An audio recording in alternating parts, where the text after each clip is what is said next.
ഹരേ കൃഷ്ണ. ഓം നമോ ഭഗവതേ വാസുദേവായ. ഓം നമോ ഭഗവതേ വാസുദേവായ. ഓം നമോ ഭഗവതേ വാസുദേവായ. ഓം അജ്ഞാനതിമിരാന്ധസ്യ ജ്ഞാനാഞ്ജനാശലാകയ ചക്ഷുരുന്മീലിതം യേന തസ്മൈ ശ്രീ വിഷ്ണുപാദായ കൃഷ്ണപ്രേഷ്ഠായ ഭൂതലേ ശ്രീമതേ ഭക്തിവേദാന്ത സ്വാമിനിധി നാമിനേ നമസ്തേ സാരസ്വതേ ദേവേ ഗൗരവാണി പ്രചാരിണേ വിശേഷാശിവാദി ജയ ശ്രീ കൃഷ്ണ ചൈതന്യ ശ്രീവാസാദി ഗൗര ഭക്തവൃന്ദ. ഹരേ കൃഷ്ണ കൃഷ്ണ കൃഷ്ണ ഹരേ ഹരേ ഹരേ രാമ രാമ രാമ ഹരേ ഹരേ. ഹരേ കൃഷ്ണ. ശ്രീ ശ്രീ രാധാ ഗോവിന്ദ് ടെമ്പിൾ ഇസ്കോൺ ബാംഗ്ലൂരിന്റെ ഭഗവത്ഗീത ക്ലാസ്സിലേക്ക് എല്ലാവർക്കും സ്വാഗതം. ഹരേ കൃഷ്ണ. എല്ലാവർക്കും പ്രണാമം. നമ്മളിവിടെ ഇന്ന് രണ്ടാമത്തെ ലെവലിന്റെ ഒന്നാമത്തെ അധ്യായം തുടങ്ങാണ്. ഭഗവത്ഗീത അധ്യായം 1, കുരുക്ഷേത്ര യുദ്ധക്കളത്തിലെ സൈന്യ നിരീക്ഷണം, അല്ലെങ്കിൽ വേറെ എന്തൊരു പേര്, അർജുന വിഷാദ യോഗം.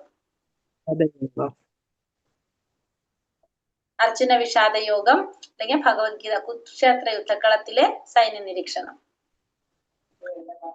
അന്താരാഷ്ട്ര കൃഷ്ണാവബോധ സമിതിയുടെ സ്ഥാപകാചാര്യനായ ശ്രീ കൃഷ്ണ കൃപാമൂർത്തി ദിവ്യപൂജ്യ ശ്രീമദ് AC ഭക്തിവേദാന്ത സ്വാമി പ്രഭുപാദരുടെ വ്യാഖ്യാനത്തിന് അടിസ്ഥാനമാക്കിയത്. അപ്പോ AC ഭക്തിവേദാന്ത സ്വാമി പ്രഭുപാദരുടെ വ്യാഖ്യാനത്തിന് അടിസ്ഥാനമാക്കിയിട്ടുള്ള ഭഗവത്ഗീത യഥാരൂപമാണ് നമ്മൾ പഠിക്കാനായിട്ട് തെരഞ്ഞെടുക്കുന്നത്. നമ്മൾ ഒന്നാമത്തെ ലെവലിൽ പറഞ്ഞതാണ്, അതുകൊണ്ട് എല്ലാവർക്കും അറിയാം അത്.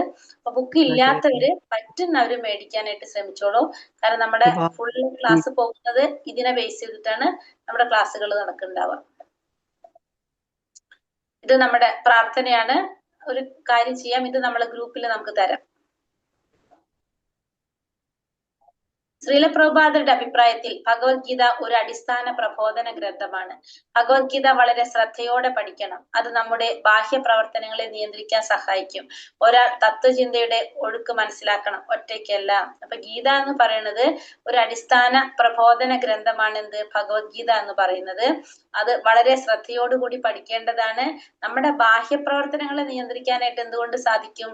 ഈ ഭഗവത്ഗീത പഠനം കൊണ്ട് സാധിക്കും. ഇപ്പൊ നമ്മളത് കണ്ടുകൊണ്ടിരിക്കുക, നമുക്ക് മനസ്സിലാക്കാൻ സാധിക്കുന്നുണ്ടാവും അല്ലെ? നമുക്ക് കുറെ മാറ്റങ്ങൾ നമുക്ക് അനുഭവിക്കാനായിട്ട് സാധിക്കും. നമുക്ക് എന്ത് മനസ്സിലാകും?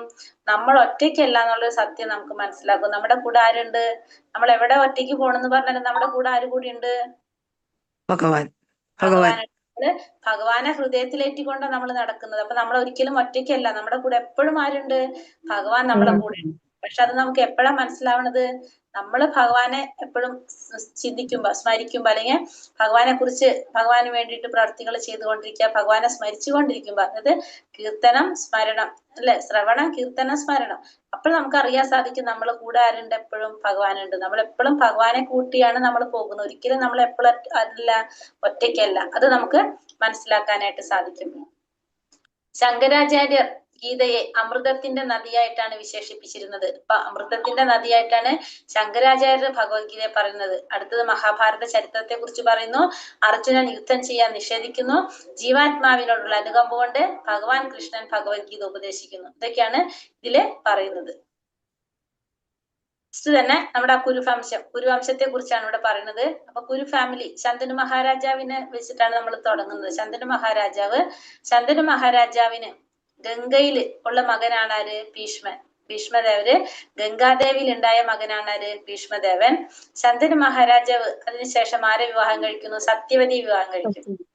ഈ സത്യവതിക്ക് സത്യവതിയെ വിവാഹം കഴിക്കുന്നതിന് മുന്നേ സത്യവതിക്ക് പരാശര മഹർഷിയിൽ ഒരു മകനുണ്ട്. അതാണ് വ്യാസദേവൻ. പരാശര മഹർഷിയിലുള്ള മകനാണ് വ്യാസദേവൻ. ഇവിടെ ഗംഗാദേവിയുടെ വരുന്നുണ്ട്. പിന്നെ വ്യാസദേവൻ, പരാശര മഹർഷിയുടെ ഒരു മകനുള്ളതാണ് വ്യാസദേവൻ. അതിനുശേഷം ഈ സത്യവതി ശന്തനു മഹാരാജാവിനെ വിവാഹം കഴിച്ചു. അവർക്ക് 2 മക്കള്, ചിത്രാംഗതനും വിചിത്രവീര്യനും. 2 മക്കളാണ്, ചിത്രാംഗതനും വിചിത്രവീര്യനും. ഈ ചിത്രാംഗതൻ പെട്ടെന്ന് തന്നെ മരണപ്പെടും. ചിത്രാംഗതൻ അസുഖം വന്നിട്ട് പെട്ടെന്ന് മരിക്കും. അതിനുശേഷം വിചിത്രവീര്യൻ 2 പേരെ വിവാഹം കഴിക്കും. അംബിക അംബാലികയാണ് ആര് വിവാഹം കഴിക്കുന്നത്? വിചിത്രവീര്യൻ വിവാഹം കഴിക്കുന്നത്. അങ്ങനെ വിവാഹം കഴിച്ചു. പിന്നീട് വിചിത്രവീര്യനും എന്താണ് മരണപ്പെട്ടു പോകും. മക്കളൊന്നും ഉണ്ടാവുന്നതിന് മുന്നേ തന്നെ വിചിത്രവീര്യന് മരണപ്പെടും. അതിനുശേഷം സത്യവതി തന്റെ ആദ്യത്തെ മകൻ വ്യാസദേവൻ, പരാശര മഹർഷിയിൽ ഉണ്ടായ മകനെ വിളിച്ചു വരുത്തി ആ വ്യാസദേവന്റെ അടുത്ത് ഇവർക്ക് പുത്രഭാഗ്യം കൊടുക്കാനായിട്ട് പറയാണ്. അങ്ങനെ വ്യാസദേവനില് അംബികയ്ക്കും അംബാലികയ്ക്കും പിന്നെ ദാസിയിലും ഒരു മകനുണ്ടാകും. അങ്ങനെ 3 പേർക്കും ഒരു മകനുണ്ടാകും. അംബികയ്ക്ക് ഉണ്ടാകുന്ന മകനാണ് ധൃതരാഷ്ട്ര, അംബാലികയ്ക്ക് ഉണ്ടാകുന്ന മകനാണ് പാണ്ഡു, ദാസിയിൽ ഉണ്ടാകുന്ന മകനാണ് വിതുരർ. അപ്പൊ 3 പേര്, അംബികയ്ക്ക് ധൃതരാഷ്ട്രം, അംബാലികയ്ക്ക് പാണ്ഡു, ദാസിയില് വിതുരരും. അതിനുശേഷം ധൃതരാഷ്ട്ര, പാണ്ഡു, വിതുരർ ഇവരാണ് പിന്നെ അടുത്ത ജനറേഷനിൽ വരുന്നത്. അപ്പൊ ധൃതരാഷ്ട്ര ആരെ വിവാഹം കഴിക്കുന്നു? ഗാന്ധാരിയെ വിവാഹം കഴിക്കും. ഗാന്ധാരിയുടെ സഹോദരനാണ് ശകുനി. ഗാന്ധാരിയും ധൃതരാഷ്ട്രക്കും ഉള്ള മക്കളാണ് 101 മക്കള്. ദുര്യോധനൻ, ദുശാസനൻ, ദുശ്ശള എന്ന് പറഞ്ഞിട്ടുള്ള 101 മക്കള്. പാണ്ഡു 2 പേരെ വിവാഹം കഴിക്കും. കുന്തി ദേവിയെ, മാദ്രിയെ 2 പേരെ വിവാഹം കഴിക്കും. ഇവർക്ക് കുന്തി ദേവിയുടെ മക്കളാണ് യുധിഷ്ഠിരനും ഭീമനും അർജുനനും. മാദ്രിയിലുള്ള മക്കളാണ് നകുലനും സഹദേവനും. അതിനുശേഷം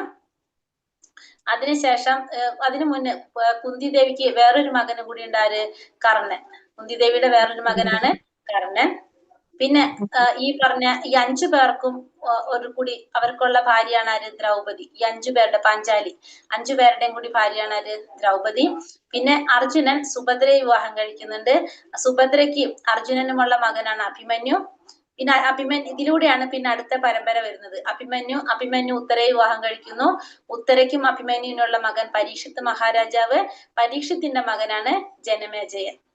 ഈ സുഭദ്ര എന്ന് പറയുന്നത് ഭഗവാൻ കൃഷ്ണന്റെയും ബലരാമന്റെയും സഹോദരിയാണ് ആര്? സുഭദ്ര എന്ന് പറയുന്നത്. ഇത്രയാണ് നമ്മളെ ഈ കുരുവംശ ഫാമിലിയിൽ വന്നിട്ട് നമുക്ക് പറയാനായിട്ട് ഉള്ളത്. ഇതില് ചെറിയ ചെറിയ ആരാ മാതാജി പറഞ്ഞിപ്പോ ലാസ്റ്റ്? സുഭദ്ര എന്ന് പറഞ്ഞാല് ഭഗവാന്റെയും ബലരാമന്റെയും സഹോദരി. അപ്പൊ ഇതില് ചെറിയ ചെറിയ കഥകളാണ്. അപ്പൊ നമുക്ക് ഇതില് ഇപ്പൊ ഗംഗാദേവിയുടെ ഒരു കഥ വരുന്നുണ്ട്. ശരിക്കും ശന്തനു മഹാരാജാവിന്റെ ഭീഷ്മരെ പറഞ്ഞിട്ട് ഇപ്പൊ സത്യവതി പരാശര മഹർഷി വ്യാസദേവൻ ഉണ്ടാവാനുള്ള കാരണം പറയുന്നുണ്ട്. പിന്നെ അംബിക അംബാലിയെ കുറിച്ചൊരു ചരിത്രമുണ്ട്. അപ്പൊ ഇങ്ങനത്തെ ചെറിയ ചെറിയ കഥകളുണ്ട്. അത് നമുക്കൊരു കാര്യം ചെയ്യാം. നമ്മുടെ സ്റ്റഡി ക്ലാസ്സിൽ ഉണ്ടല്ലോ ഭക്തി വിഷയില് നമ്മള്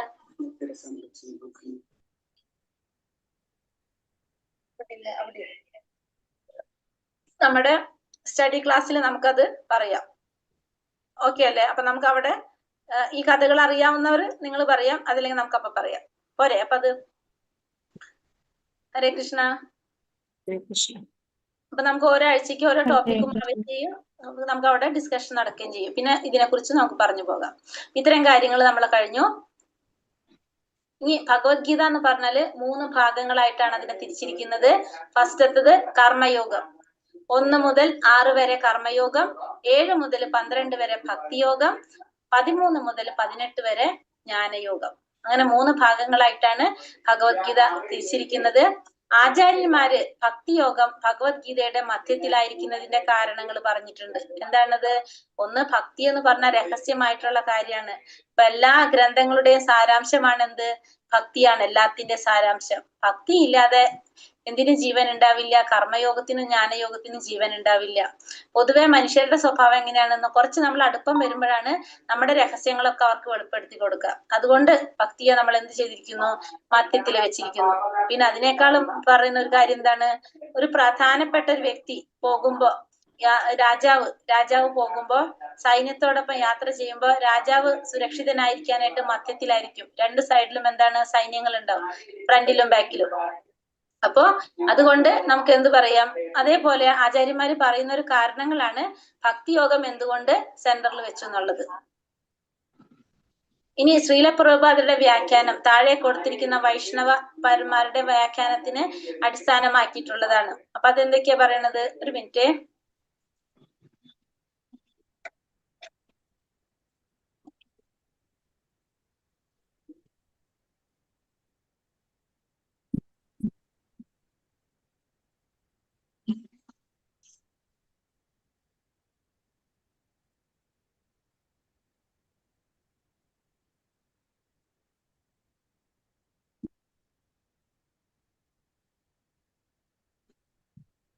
ഹരേ കൃഷ്ണ.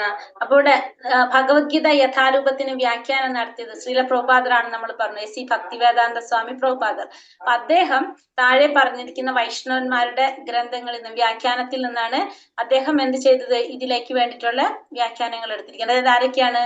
പ്രമുഖമായിട്ട് ശ്രീല ബലദേവ് വിദ്യാഭൂഷൺ, ശ്രീല വിശ്വനാഥ് ചക്രവർത്തി ഠാക്കൂർ, ശ്രീല ശ്രീധര സ്വാമി, ശ്രീപാദ രാമാനുജാചാര്യ. ബലദേവ് വിദ്യാഭൂഷൺ, വിശ്വനാഥ് ചക്രവർത്തി ഠാക്കൂർ, ശ്രീധര സ്വാമി, ശ്രീപാദ രാമാനുജാചാര്യ. ഈ പറഞ്ഞ വ്യക്തികളുടെ ഗ്രന്ഥങ്ങളിൽ നിന്നാണ് എന്ത് ചെയ്തിരിക്കുന്നത്, ഈ ഭഗവത്ഗീതയ്ക്ക് വ്യാഖ്യാനം കൊടുത്തിരിക്കുന്നത്. ഭഗവത്ഗീതയിൽ നമ്മൾ കണ്ടു 700 ശ്ലോകങ്ങളാണ് ഭഗവത്ഗീതയിലുള്ളത്. ഈ 700 ശ്ലോകങ്ങള് 574 ശ്ലോകങ്ങൾ ഭഗവാൻ കൃഷ്ണനാണ് പറഞ്ഞിരിക്കുന്നത്. 82% അതിൽ ആരാ പറഞ്ഞിരിക്കുന്നത്? ഭഗവാനാണ് പറഞ്ഞിരിക്കുന്നത്. അപ്പൊ 574 ശ്ലോകങ്ങള് ഭഗവാൻ പറഞ്ഞിരിക്കുന്നു. അർജുനൻ 84 ശ്ലോകങ്ങൾ പറഞ്ഞിരിക്കുന്നു. സഞ്ജയൻ 41 ശ്ലോകങ്ങളും ധൃതരാഷ്ട്രർ 1 ശ്ലോകമാണ് പറഞ്ഞിരിക്കുന്നത്. അപ്പൊ ആകെ 700 ശ്ലോകങ്ങള്. അതിൽ 574 ശ്ലോകങ്ങളും ഭഗവാൻ പറഞ്ഞിരിക്കുന്നതാണ്. അർജുനൻ 84 ശ്ലോകങ്ങളും സഞ്ജയൻ 41 ശ്ലോകവും ധൃതരാഷ്ട്ര ഓരോരോ ശ്ലോകമാണ് ഇവിടെ പറഞ്ഞിരിക്കുന്നത്. അങ്ങനെ ടോട്ടലി 700 ശ്ലോകങ്ങൾ. ഇനി അധ്യായത്തിലേക്ക് കടക്കാം നമുക്ക്. ഇപ്പൊ ഇത്രയും പറഞ്ഞത് ഓക്കെ ആണല്ലോ എല്ലാവർക്കും? ഓക്കെ മാതാജി. ഹരേ കൃഷ്ണ. ധൃതരാഷ്ട്ര കർമ്മക്ഷേത്രേ കുരുക്ഷേത്രേ സമവേതായുത്സവഃ മാമക പാണ്ഡവശ്ചൈവ കിമ കുർവത സഞ്ജയ. ധൃതരാഷ്ട്ര പറഞ്ഞു, ഹേ സഞ്ജയ, പുണ്യസ്ഥലമായ കുരുക്ഷേത്രത്തിൽ യുദ്ധത്തിനായി ഒന്നിച്ചുകൂടിയ എന്റെ മക്കളും പാണ്ഡുപുത്രരും എന്ത് ചെയ്തു? ഇവിടെ ധൃതരാഷ്ട്ര ചോദിക്കുകയാണ് സഞ്ജയന്റെ അടുത്ത്, കുരുക്ഷേത്രത്തില് യുദ്ധത്തിനായി വന്നുകൂടിയ എന്റെ മക്കളും പാണ്ഡുപുത്രരും എന്ത് ചെയ്തു എന്നാണ് ധൃതരാഷ്ട്ര സഞ്ജയനോട് ചോദിക്കുന്നത്. സഞ്ജയൻ വ്യാസദേവന്റെ ശിഷ്യനായിരുന്നു. വ്യാസദേവന്റെ കരുണ കൊണ്ട് ധൃതരാഷ്ട്രയുടെ കൊട്ടാരത്തിൽ ഇരുന്നു കൊണ്ട് തന്നെ കുരുക്ഷേത്രത്തിലെ യുദ്ധരംഗം കാണാൻ ആർക്ക് സാധിച്ചിരുന്നു? സഞ്ജയന് സാധിച്ചിരുന്നു. പിന്നെ മാത്രമല്ല ഇവിടെ എന്താ പറഞ്ഞത്, ധർമ്മപിതാവായിട്ടുള്ള ശ്രീകൃഷ്ണന്റെ സാന്നിധ്യത്തിൽ കർമ്മഭൂമിയായ കുരുക്ഷേത്രത്തിൽ വെച്ച് വിളനിലകളിലെ കളകളെ എന്ന പോലെ ധൃതരാഷ്ട്രപുത്രന്മാരായ ദുര്യോധനാദികളെ പൂർണ്ണമായി നശിപ്പിക്കുമെന്നും യുധിഷ്ഠിരന്റെ നേതൃത്വത്തിലുള്ള ധാർമ്മികരെ ഭഗവാൻ നാടുവാഴിക്കുമെന്നും ഇതിന്റെ തുടക്കത്തിൽ നിന്ന് തന്നെ വ്യക്തമാകുന്നതാണ്. ഇവിടെ ധർമ്മക്ഷേത്രേ കുരുക്ഷേത്രേ എന്ന് പറയുന്നത്. അപ്പൊ ധർമ്മഭൂമിയാണ്, ധർമ്മത്തിന് മാത്രമാണ് അവിടെ വിജയമുള്ളത്. അപ്പൊ അത് നമുക്ക് തുടക്കത്തിൽ തന്നെ മനസ്സിലാക്കാൻ സാധിക്കും. വിളനിലത്തിലെ കളകൾ എന്ന പോലെ ഇപ്പൊ നമ്മള് വിളകൾ വിളയിക്കുന്ന വിളകള് ഉള്ള സ്ഥലങ്ങളിൽ അല്ലെ ഇടയ്ക്കിടയ്ക്ക് വേണ്ടാത്ത പുല്ലുകൾ ഉണ്ടാവും, അതിന് നമ്മൾ പറിച്ചു കളയുന്ന പോലെ ധൃതരാഷ്ട്രപുത്രന്മാരായിട്ടുള്ള ദുര്യോധനാദികളെ പൂർണ്ണമായിട്ട് നശിപ്പിക്കും. പിന്നെ ആരെയാണ്? ധർമ്മത്തെ അവിടെ കൊണ്ടുവരും, നാട് വാഴിക്കുമെന്നും തുടക്കത്തിൽ തന്നെ മനസ്സിലാക്കാൻ സാധിക്കും. അവിടെ എങ്ങനെയാ ശ്ലോകം തുടങ്ങുന്നത്? ധർമ്മക്ഷേത്രേ കുരുക്ഷേത്രേ എന്നാണ് പറയുന്നത്. സഞ്ജയ ഉവാച ദൃഷ്ടാ തു പാണ്ഡവാനീകം വ്യൂഢം ദുര്യോധനസ്തഥാ ആചാര്യമുപസംഗമ്യ രാജാ വചനമബ്രവീത്. സഞ്ജയൻ പറഞ്ഞു, അല്ലയോ രാജാവേ, പാണ്ഡുപുത്രന്മാർ സജ്ജമാക്കിയ സൈന്യത്തെ കണ്ട് ദുര്യോധന മഹാരാജാവ് ആചാര്യന്റെ മുമ്പിൽ ചെന്ന് ഇങ്ങനെ പറഞ്ഞു. അപ്പൊ പാണ്ഡുപുത്രന്മാര് സജ്ജമാക്കിയിട്ടുള്ള സൈന്യത്തെ കണ്ട് ദുര്യോധന മഹാരാജാവ് ആചാര്യന്റെ മുമ്പിൽ ചെന്നിട്ട് പറയാണ്. എന്താ പറയുന്നത്? ഇവിടെ ജനനം മുതൽക്ക് തന്നെ ആര്? ധൃതരാഷ്ട്രം എങ്ങനെയാണ്? അന്ധനാണ്. നിർഭാഗ്യവശാൽ അദ്ദേഹത്തിന് എന്തുമില്ല, ആത്മീയ വീക്ഷണവും ഇല്ല. അത്ര പോലെ തന്നെ മക്കളെയും എന്താ പഠിപ്പിച്ചു വെച്ചിരിക്കുന്നത്? ഈ അധാർമികമായുള്ള പ്രവൃത്തികൾ, തന്റെ അസൂയയും ദേഷ്യവും എല്ലാം അതും ആർക്ക് പകർത്തു കൊടുത്തിട്ടുണ്ട്? അതേപോലെ ഈ മക്കൾക്കും പകർന്നു കൊടുത്തിട്ടാണ് ആരിയ്ക്കുന്നത്? ഈ ധൃതരാഷ്ട്ര ഇരിക്കുന്നത്. അദ്ദേഹത്തിന് അറിയാം തന്റെ മക്കളും അങ്ങനെ തന്നെയാണെന്നുള്ളത്. പാശ്ചേത്യാം പാണ്ഡുപുത്രാണാം ആചാര്യ മഹദീഞ്ചമും വ്യൂഢാം ദ്രുപദപുത്രേണ തവ ശിഷ്യേണ ധീമതാം. അല്ലയോ ആചാര്യ, അങ്ങയുടെ ശിഷ്യനും ബുദ്ധിശാലിയുമായ ദ്രുപദപുത്രൻ ഒരുക്കി നിർത്തിയിട്ടുള്ള ഈ മഹത്തായ പാണ്ഡവ സൈന്യത്തെ നോക്കൂ. അവിടെ പറയാണ്, അല്ലയോ ആചാര്യ, ദുര്യോധനൻ ആചാര്യൻ ആരാണ്? ആരാണ്? ദ്രോണാചാര്യൻ അല്ലെ? ദ്രോണാചാര്യ അടുത്ത് പറയാണ്, അങ്ങയുടെ ശിഷ്യനും ബുദ്ധിശാലിയുമായിട്ടുള്ള ദ്രുപദന്റെ പുത്രൻ. ദ്രുപദന്റെ പേരാണ് ഇവിടെ പറയുന്നത്. ആ ശിഷ്യന്റെ പേര് പറയുന്നില്ല, കാരണം ഗുരുവിന് അലിവ് തോന്നിയാലോ. അത്രയും നയതന്ത്രജ്ഞനാണ് ആര്? ദുര്യോധനൻ. അപ്പൊ ദൃഷ്ടദ്യുമ്നനെ കുറിച്ച് പറയാണ്, നിർത്തിയിട്ടുള്ള പാണ്ഡവ സൈന്യത്തെ ഒന്ന് നോക്കൂ എന്നാണ് ഇവിടെ പറയുന്നത്. കാരണം നയതന്ത്രജ്ഞനായ ദുര്യോധനന് സർവ്വ സൈന്യാധിപനും മഹാബ്രാഹ്മണനുമായ ദ്രോണാചാര്യന്റെ തെറ്റുകൾ ചൂണ്ടിക്കാട്ടേണ്ടിയിരുന്നു. കാരണം വെച്ചാൽ ദ്രോണാചാര്യര് ദ്രുപദന്റെ അടുത്ത് വൈരാഗ്യം ഉണ്ടായിട്ടും എന്ത് ചെയ്തു? ദ്രുപദന്റെ മകനെ പഠിപ്പിച്ചു കൊടുത്തു ആയുധ വിദ്യകളെല്ലാം. ഇപ്പൊ ആ ദ്രുപദന്റെ മകനാണ് എന്ത് ചെയ്യുന്നത്? ഈ പാണ്ഡവ സൈന്യത്തെ നയിക്കുന്നത്. അപ്പൊ ഇനിയും ഇതേപോലത്തെ സന്ദർഭങ്ങൾ ഉണ്ടാകാം. അങ്ങനത്തെ സമയത്ത് ഒരു വിട്ടുവീഴ്ചയും ചെയ്യാതെ നിൽക്കാൻ വേണ്ടിയിട്ടാണ്, ജാഗരൂകനായിട്ട് ഇരിക്കാൻ വേണ്ടിയിട്ടാണ് ഇവിടെ ദുര്യോധനൻ എന്ത് ചെയ്യുന്നത്? ആചാര്യന്റെ തെറ്റ് ചൂണ്ടിക്കാണിച്ചു കൊടുക്കുന്നത്. അത്ര ശൂരാമഹേശ്വാസ ഭീമാർജുന സമായുധി യുയുധാനോ വിരാടശ്ച ദ്രുപദശ്ച മഹാരഥഃ. ഭീമാർജുനന്മാരുടെ കിടനിൽക്കുന്ന യുയുധാനൻ, വിരാടൻ, ദ്രുപദൻ എന്നീ വില്ലാളി വീരന്മാർ ആ സൈന്യത്തിലുണ്ട്. ഇവിടെ ദ്രുപദൻ, ഭീമാർജുനന്മാരോട് കിടനിൽക്കുന്ന യുയുധാനൻ, വിരടൻ, ദ്രുപദൻ ഇവരൊക്കെ എവിടെയുണ്ട്? ഈ സൈന്യത്തില് ആരൊക്കെ ഉണ്ടെന്ന് ഇനി പറഞ്ഞുകൊണ്ടിരിക്കുകയാണ്. ദൃഷ്ടകേതു ചേകിതാന കാശിരാജശ്ച വീര്യവാൻ പുരൂജിത് കുന്തിഭോജശ്ച ശൈബശ്ച നിരപുംഗവഃ. ദൃഷ്ടകേതു, ചേകിതാനൻ, കാശിരാജാവ്, പുരൂജിത്, കുന്തിഭോജൻ, ശൈബ്യൻ എന്നീ വീരന്മാരായ യോദ്ധാക്കളും അവിടെ സന്നിഹിതരായിട്ടുണ്ട്. ഇവിടെ എല്ലാവരും ദൃഷ്ടകേതു, ചേകിതാനൻ, കാശിരാജാവ്, പുരൂജിത്ത്, കുന്തിഭോജൻ, ശൈബ്യൻ ഈ പറഞ്ഞ യോദ്ധാക്കളെല്ലാം അവിടെ യുദ്ധത്തില് വന്നിട്ടുണ്ട്. യുധാമന്യശ്ച വിക്രാന്ത ഉത്തമൗജാശ്ച വീര്യവാൻ സൗഭദ്രോ ദ്രൗപദേയശ്ച സർവ ഏവാ മഹാരഥഃ. കൂടാതെ പരാക്രമിയായ യുധാമന്യു, ബലവാനായ ഉത്തമൗജസ്, സുഭദ്രാപുത്രൻ, ദ്രൗപദിയുടെ മക്കൾ എന്നിവരും യുദ്ധത്തിനൊരുങ്ങി നിൽക്കുന്നു. ഇവരെല്ലാം മഹാരഥന്മാരാണ്. ഇവിടെ ഈ പറഞ്ഞവരൊക്കെ എന്തിനു വന്നിരിക്കുകയാണ്? യുദ്ധത്തിന് വന്ന് നിൽക്കുകയാണ്. അപ്പൊ ഇവരൊക്കെ എങ്ങനെയുള്ളവരാണ്? മഹാരഥന്മാരാണെന്ന് പറയുന്നത്. മഹാരഥന്മാരെന്ന് പറഞ്ഞാല് ഒറ്റയ്ക്ക് 60,000 യോദ്ധാക്കളായിട്ട് ഒറ്റയ്ക്ക് നേരിടാൻ സാധിക്കുന്നവരെ നമുക്ക് എന്ത് പറയാം? മഹാരഥന്മാർ എന്ന് പറയാം. അതായത് ഒരാൾക്ക് ഒറ്റയ്ക്ക് 60,000 പേരോട് നേരിടാൻ സാധിക്കും. ഒരേ സമയം ഒരാൾക്ക് 60,000 പേരെടുത്ത് പോരാടാൻ സാധിക്കുകയാണെങ്കിൽ ആ വ്യക്തി ആരാണ്? മഹാരഥനാണ്. മഹാരഥൻ എന്ന് പറയാം. ഇവരൊക്കെ മഹാരഥന്മാരാണെന്നാണ് പറയുന്നത്. അസ്മാകം തു വിശിഷ്ടായേ താനി ബോധാതിജോത്തമ നായക മമ സൈന്യസ്യ സംചാർത്തം താൻ പ്രവീമിതേ. ബ്രാഹ്മണോത്തമ, എന്റെ സൈന്യത്തെ നയിക്കുന്നതിന് യോഗ്യതയുള്ള പടനായകന്മാരെ പറ്റി ഞാൻ പറഞ്ഞു തരാം. ഇനി പറയാണ് എന്റെ സൈന്യത്തെ നയിക്കാൻ. ഇപ്പൊ പറഞ്ഞത് ആരെ കുറിച്ച്? പാണ്ഡവ സൈന്യത്തെ കുറിച്ചാണ് പറഞ്ഞത്. ഇനി പറയാണ് എന്റെ സൈന്യത്തെ നയിക്കുന്നതിന് യോഗ്യത ഉള്ളത് ആരൊക്കെയാണെന്ന് ഞാൻ പറഞ്ഞു തരാം. ഇവിടെ ദുര്യോധനൻ എന്താ പറയുന്നത്? എന്റെ സൈന്യം അല്ലെ, എന്റെ സൈന്യത്തെ കുറിച്ചാണ് പറയാൻ പോണത്. എന്താ പറയണത്? ഭവാൻ ഭീഷ്മശ്ച കർണശ്ച കൃപശ്ച സമിതിഞ്ജയഃ അശ്വത്ഥാമ വികർണശ്ച സൗമദത്തി സദൈവച. യുദ്ധത്തിൽ സദാ വിജയിക്കുന്നവരായ താങ്കൾ, ഭീഷ്മർ, കർണൻ, കൃപൻ, അശ്വത്ഥമാവ്, വികർണൻ, സോമദത്തന്റെ പുത്രനായ ഭൂരിശ്രവസ് എന്നിവരുണ്ട്. ഇവിടെ ആരൊക്കെയുണ്ട്? ഒന്ന് പറയാണ് യുദ്ധത്തിൽ സദാ വിജയിക്കുന്ന താങ്കൾ. ഭീഷ്മരൊന്ന് താങ്കൾ അതായത് ദ്രോണാചാര്യര്, പിന്നെ ഭീഷ്മരുണ്ട്, കർണനുണ്ട്, കൃപനുണ്ട്, അശ്വത്ഥമാവ്, വികർണൻ, സോമദത്തന്റെ പുത്രനായിട്ടുള്ള ഭൂരിശ്രവസ് ഇവരൊക്കെ എവിടെയുണ്ട്? യുദ്ധത്തില് എന്റെ കൂടെ ഉണ്ടെന്നാണ് അവർ പറയണത്, ദുര്യോധനൻ പറയുന്നത്. അന്യേച്ച ബഹവ ശൂര മഥർത്തെ ത്യക്ത ജീവിതഃ നാനാശസ്ത്ര പ്രഹരണ സർവേ യുദ്ധ വിശാരദഃ. എനിക്ക് വേണ്ടി സ്വജീവിതം സമർപ്പിക്കാൻ ഒരുങ്ങി വന്നവരായിട്ട് ഇനിയുമുണ്ട് പല വീരയോദ്ധാക്കളും. നാനാവിധത്തിലുള്ള ആയുധങ്ങൾ കൈവശമുള്ളവരും സമരമുറകളിൽ സുപരിചിതരുമാണവർ. അപ്പൊ എനിക്ക് വേണ്ടിയിട്ട് സ്വന്തം ജീവിതം സമർപ്പിക്കാൻ ഒരുങ്ങി വന്നവരായിട്ട് ഇനിയും പല യോദ്ധാക്കളും ഉണ്ട്. ഇവരൊക്കെ എങ്ങനെയുള്ളവരാണ്? നാനാവിധത്തിലുള്ള ആയുധങ്ങൾ കൈവശമുള്ളവരും സമരമുറകളില് സുപരിചിതരുമായിട്ടുള്ളവരാണ് ഇവരെല്ലാവരും തന്നെ. മറ്റൊരു വിധത്തിൽ പറയുകയാണെങ്കിൽ പാപിയായ ദുര്യോധനന്റെ പക്ഷത്ത് ചേർന്നത് കൊണ്ട് തന്നെ കുരുക്ഷേത്ര യുദ്ധത്തിൽ അവർ കൊല്ലപ്പെടുമെന്ന് തീർച്ചയായി കഴിഞ്ഞു. എങ്കിലും ഈ സുഹൃത്തുക്കളുടെ ഏകോപിച്ച ബലം തനിക്ക് വിജയം നേടിത്തരുമെന്ന് ദുര്യോധനൻ വിശ്വസിക്കുന്നു. അപ്പൊ വേറൊരു തരത്തിൽ എന്താ പറയണത്?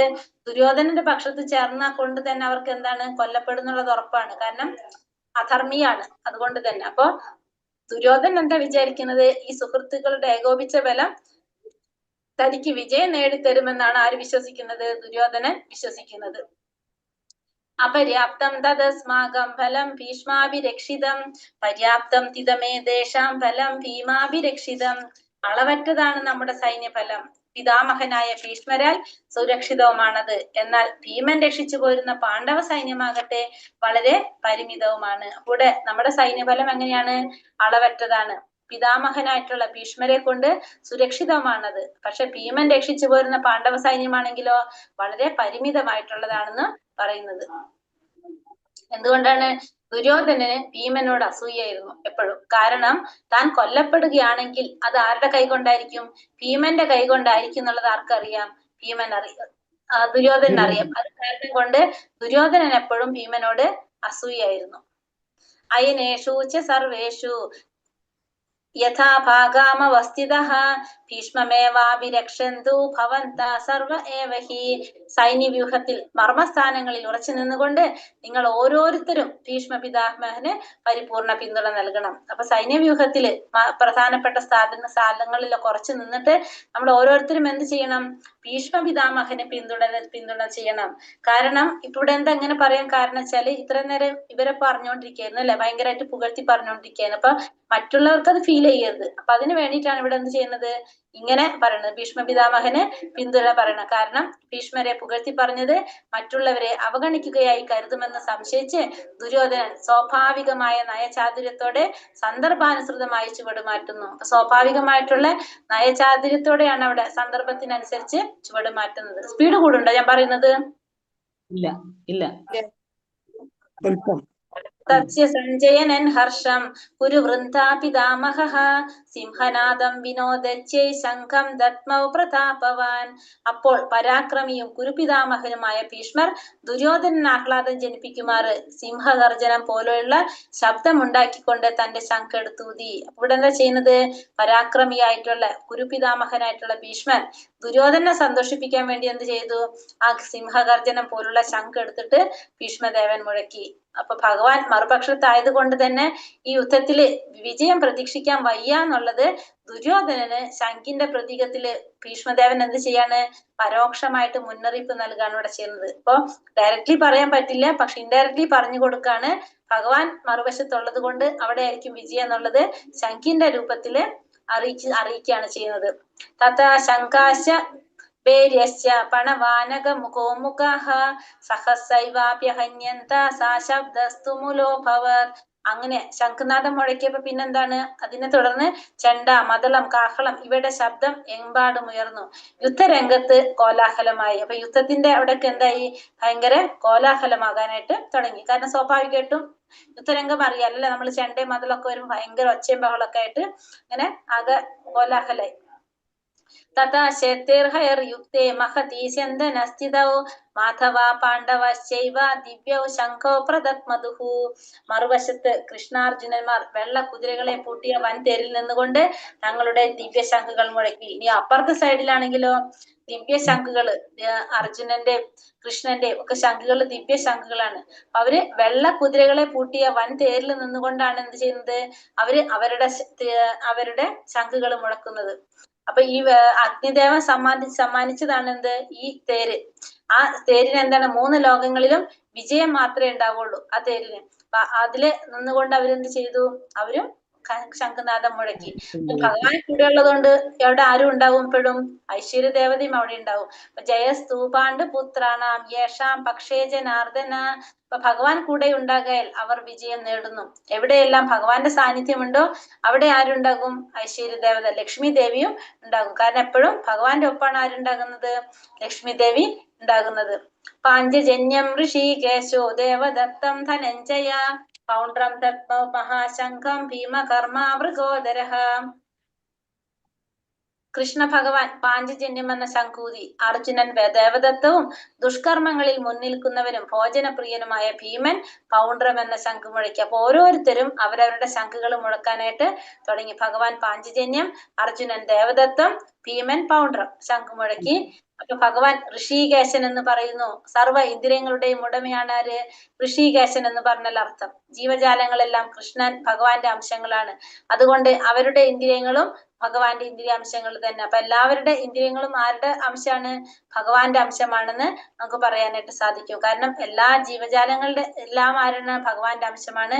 അപ്പൊ അവരുടെ ഇന്ദ്രിയങ്ങളും എങ്ങനെ തന്നെ ആയിരിക്കും? ഭഗവാന്റെ ഇന്ദ്രിയാംശങ്ങൾ തന്നെയായിരിക്കും.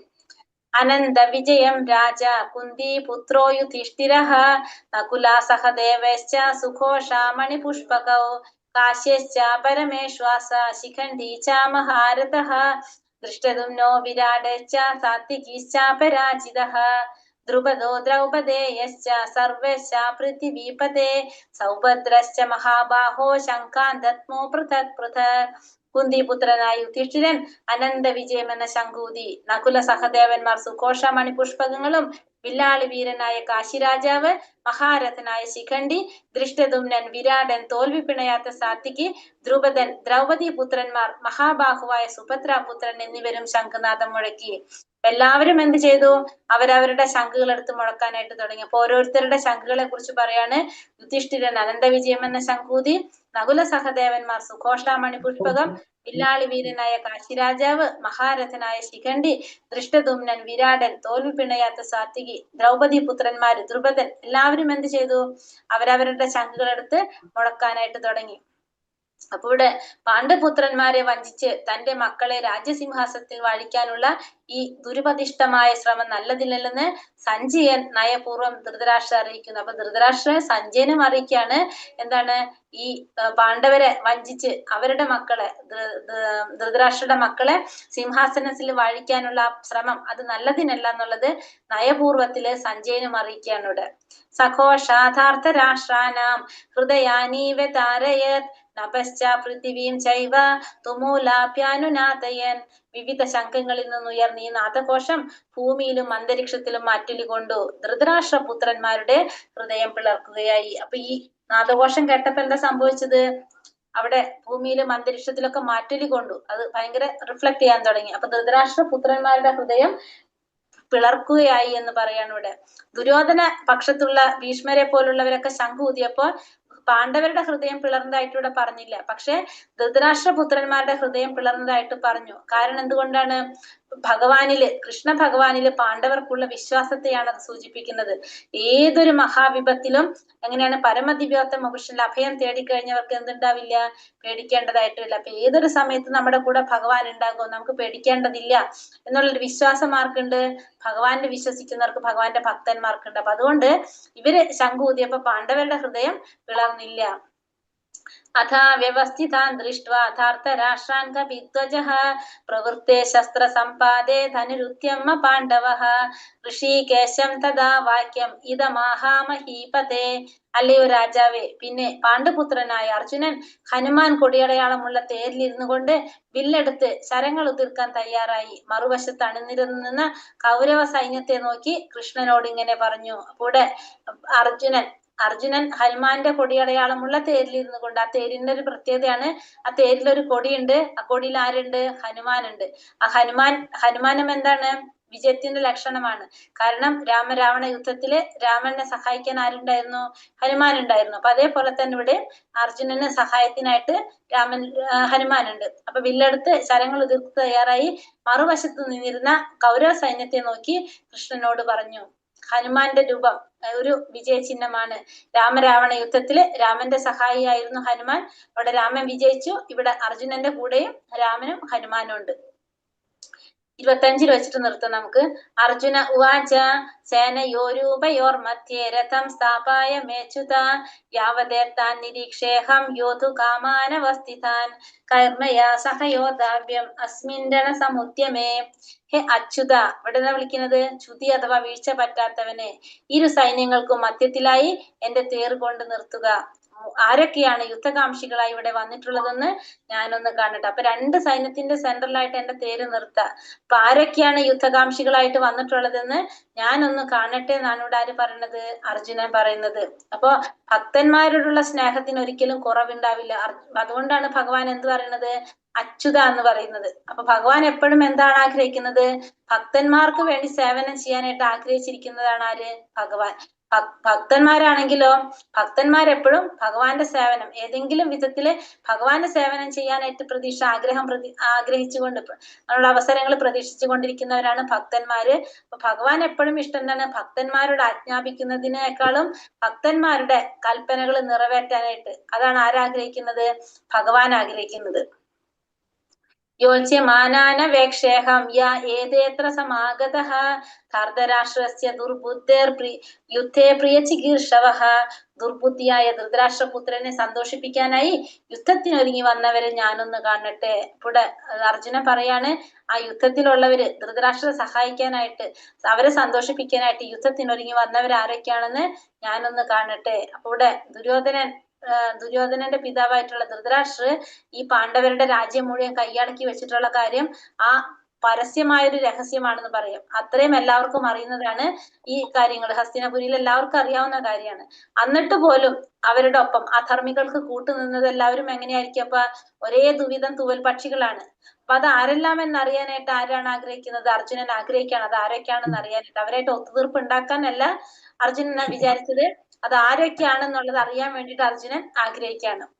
സഞ്ജയ് ഉവാച ഏവ മുക്തോ ഋഷികേശോ ഗുഡാകേശേന ഭാരത സേനയോരൂപയോർമധ്യേ സ്ഥാപയിത്വാ രഥാതമം.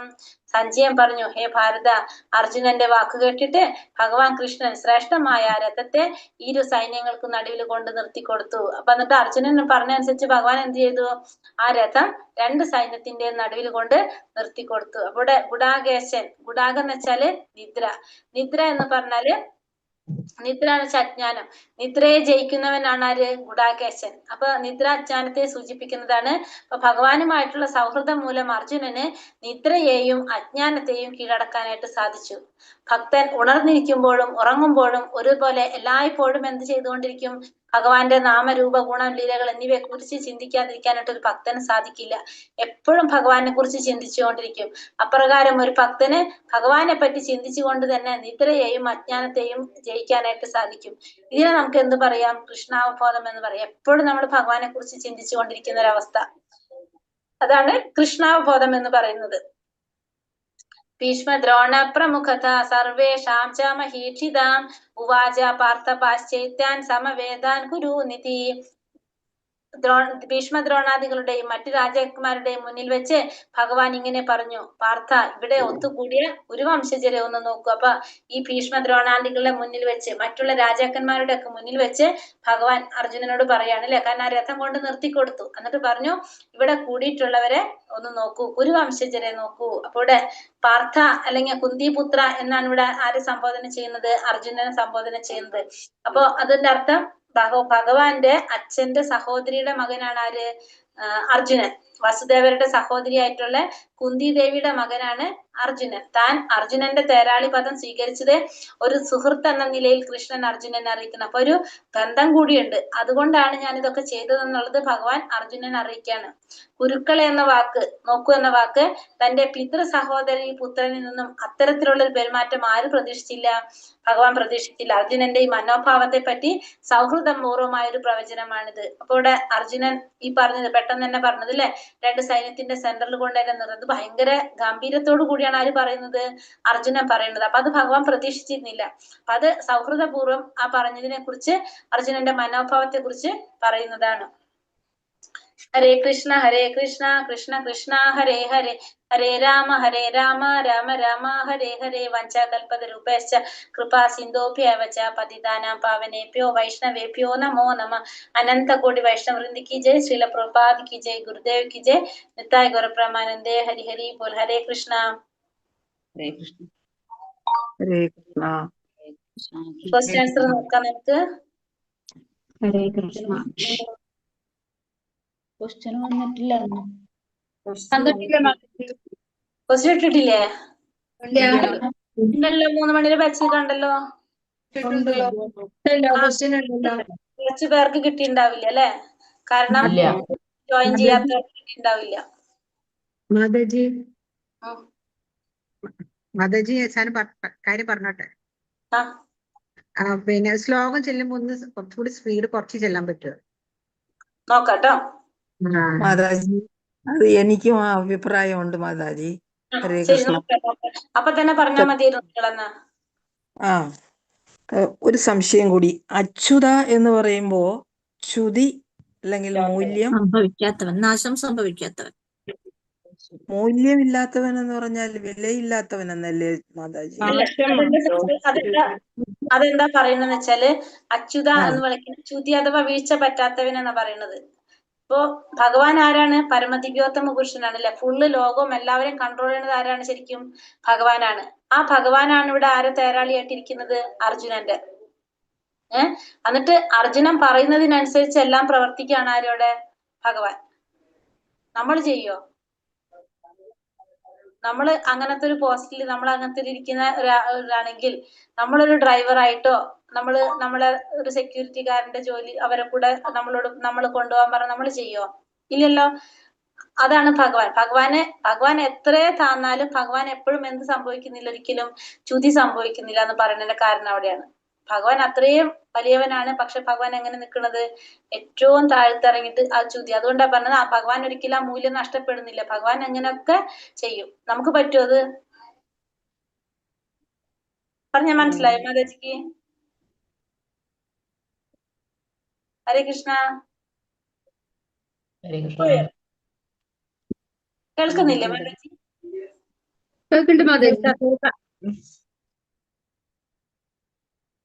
കിട്ടിയോ? പറഞ്ഞ മാതാജിനെ കാണുന്നില്ല, അതാ ചോദിച്ചത്.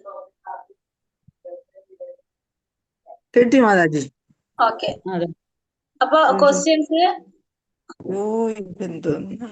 ആള് നോയിക്കൊണ്ട് ഒരു കാര്യം ചോദിക്കട്ടെ. 3 മണിയുടെ ബാച്ചിലുള്ളവർക്ക്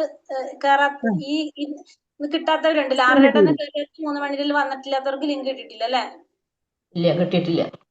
അല്ല, ഞങ്ങൾ 6:30-ക്കുള്ളവരാണ്. ലിങ്ക് പഴയതിൽ കയറി. ക്വസ്റ്റ്യൻ കിട്ടിയിട്ടില്ല. പഴയ ലിങ്കിൽ തന്നെ വേറെ ലിങ്ക് കിട്ടിയിട്ടില്ല. ലിങ്ക് സെയിം തന്നെയാണ്. ക്വസ്റ്റ്യൻ കിട്ടിയിട്ടുണ്ടാവില്ല നിങ്ങൾക്ക്. ക്വസ്റ്റ്യൻ കിട്ടിയില്ല. ക്വസ്റ്റ്യൻ കിട്ടിയിട്ടുണ്ട്. ഇല്ല നമുക്ക് കിട്ടിയില്ല. നമുക്ക് കിട്ടിയില്ല. ഹരീഷ് മാതാജി, അങ്ങനെയാണെങ്കിൽ 6:30 കയറിയവരുടെ നമ്പരൊന്ന് എല്ലാം ഒന്ന് മെസ്സേജ് ഇടുകയാണെങ്കിൽ അവരെ ആഡ് ചെയ്യിക്കാൻ പറ്റില്ല മാതാജി? ചെയ്യാൻ പറ്റും. ഞാനൊരു കാര്യം ചെയ്യും. ഇപ്പൊ തൽക്കാലം 3 മണിയുടെ ഗ്രൂപ്പിന്റെ ലിങ്ക് ഞാൻ ഇവിടെ ഇട്ടുതരാം. ജോയിൻ ചെയ്യാൻ പറ്റും നിങ്ങൾക്ക്?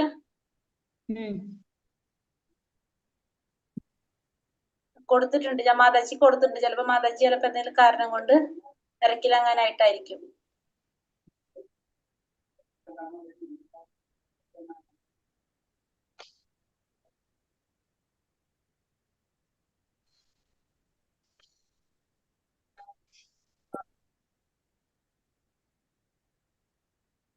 ഞാൻ ആദ്യം 6 മണിക്കുള്ള രാവിലെ എത്താനാണ് ചെയ്തത്. ഇപ്പൊ അതിന് ശേഷം 3 മണിക്കുള്ളതിലാണ് കയറുന്നത്. അത് കുഴപ്പമില്ലല്ലോ. ഇല്ല, അവിടെ ക്വസ്റ്റ്യൻ എന്തായാലും വരും. 6:30 ബാച്ചിലുള്ളവർക്ക് മാത്രമേ എനിക്ക് വരുന്നുണ്ട്.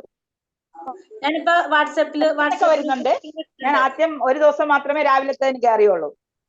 ഞാനിപ്പോ ചാറ്റ് ബോക്സിൽ ഞാൻ ഈ ലിങ്കിൽ തന്നെ കയറുന്നത്. ചാറ്റ് ബോക്സിൽ വാട്സാപ്പ് ഗ്രൂപ്പിന്റെ ലിങ്ക് ഇട്ടിട്ടുണ്ട്. ഈ 3 മണിയുടെ ബാച്ചിൽ ഇല്ലാത്തവര്, 3 മണിയുടെ ബാച്ചിൽ ഇപ്പൊ മാതാജി 6 മണിയുടെ ലിങ്ക് ഉണ്ടെങ്കിൽ നിങ്ങൾ ചെയ്യണ്ട, മാറണ്ട, അവിടെ തന്നെ ഇരുന്നോളൂ. രാവിലെ 6 മണിക്കുള്ളതിൽ ഞാൻ കയറുന്നില്ല കേട്ടോ. അപ്പൊ അതിന് ലെഫ്റ്റ് ആയിട്ട് ഇതിൽ ജോയിൻ ചെയ്തോളൂ. ഇപ്പൊ നിങ്ങൾ ലിങ്ക് കണ്ടില്ലേ വാട്സാപ്പ് ഗ്രൂപ്പിന്റെ? കൂടെയാണ് വരുന്നത്. 3 മണിക്കുള്ളതിനെ രാവിലെ 6 മണിക്കുള്ളതിന് എനിക്ക് പറ്റുന്നില്ല. അപ്പൊ അതിൽ ജോയിൻ ചെയ്തോളൂ കേട്ടാ. ഇല്ലാത്തവര് ഇപ്പൊ 6:30 ഉള്ളവര് സമയം മാറ്റിയിട്ടുള്ളവരൊക്കെ അതിൽ ജോയിൻ ചെയ്തോളൂ.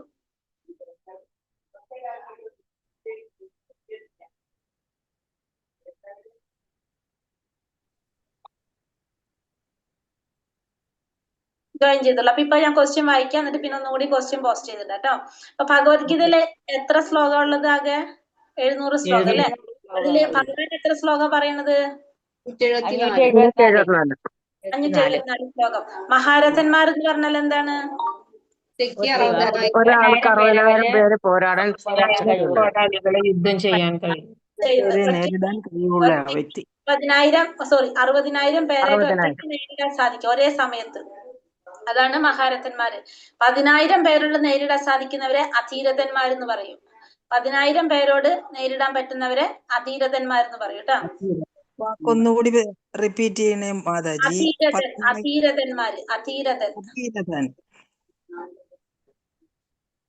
അധീരഥന്മാര്.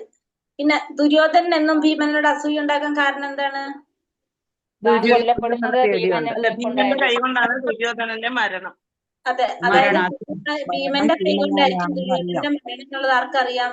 ദുര്യോധനൻ അറിയാം. അപ്പൊ അത് കാരണം എപ്പോഴും അസൂയായിരുന്നു. കൃഷ്ണ അർജുനന്മാരുടെ തേരിന്റെ പ്രത്യേകത എന്താണ്? ഹനുമാന്റെ കൊടി അടയാളുള്ളത്. ഹനുമാന്റെ പിന്നെ അതിലെന്താണ്? വെള്ള കുതിരകൾ. മൂന്ന് വെള്ളം തന്നെ ദിക്കുകളും വെള്ള കുതിരകള്, പിന്നെ അഗ്നിദേവൻ സമ്മാനിച്ച രഥം. ഇത്ര നമ്മൾ പഠിച്ചിട്ടുള്ളത് ഇപ്പൊ.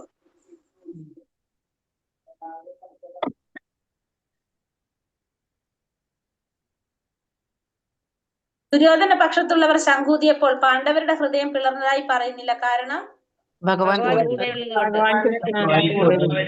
ഭഗവാനോടുള്ള വിശ്വാസം അല്ലെ? ഭഗവാൻ കൂടെ ഉണ്ടെന്നുള്ളൊരു വിശ്വാസം. ഏതൊരു ആപത്തിലും നമ്മളെ കൂടെ ആരുണ്ട്? ഭഗവാൻ ഉണ്ടെന്നുള്ള വിശ്വാസമാണ്. അതുകൊണ്ട് പാണ്ഡവർക്ക് ഒരു പ്രോബ്ലം ഉണ്ടായില്ല. ഗുഡാകം എന്ന് വെച്ചാൽ എന്താണ്? നിദ്ര. ജയിച്ചവര്. നിദ്ര എന്നാൽ മനസ്സിലാക്കുന്ന അവിടെ അജ്ഞാനം. അജ്ഞാനം. അപ്പൊ നിദ്രയെയും അജ്ഞാനത്തെയും ജയിച്ചവനാണ് ആര്? അർജുനൻ. അതുകൊണ്ടാണ് ഗുഡാകേശൻ എന്നവിടെ അർജുനൻ പറയുന്നത്. അടുത്ത ക്വസ്റ്റ്യൻ നമ്മൾ എടുത്തിട്ടില്ല. 6 വരെ നമ്മൾ എടുത്തിട്ടുള്ളൂ. ജോയിൻ ചെയ്യാനുള്ളവരൊക്കെ ജോയിൻ ചെയ്തോ? ക്വസ്റ്റ്യൻ ഒന്നും കൂടി പോസ്റ്റ് ചെയ്തിട്ടുണ്ട് കേട്ടോ. അപ്പൊ അവർക്ക് ഒന്നുകൂടി കിട്ടും. ഹരേ കൃഷ്ണ. അപ്പൊ ഇന്ന് പറഞ്ഞതിൽ എന്തെങ്കിലും സംശയങ്ങളുണ്ടോ? അതെ